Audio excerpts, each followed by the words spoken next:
Fix गरिसकेपछि यदि तपाईले यो तीनवटा काम तुरुन्तै गर्नु भएन भने only one day delay can cost you up to 1 year. नमस्कार, म फुपुलामा शेर्पा। आज हामी कुरा गर्दैछौँ top 3 things you must do immediately after passing the NCLEX. Number 1 मा यदि तपाई करेन्टली वर्किङ हुनुहुन्न भने तुरुन्तै जब स्टार्ट गर्नुस्। किनकि US इम्प्लोयरले जहिले पनि एक्टिभली बेडसाइड नर्सिङ स्टाफहरुलाई मात्र प्रिफर गर्छ।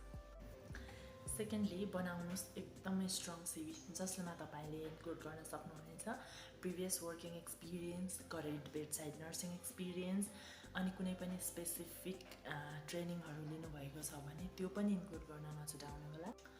अब चुज गर्नुस् एजेन्सी जसमा डाइरेक्ट हायर र स्टाफिङ एजेन्सी हुन्छ।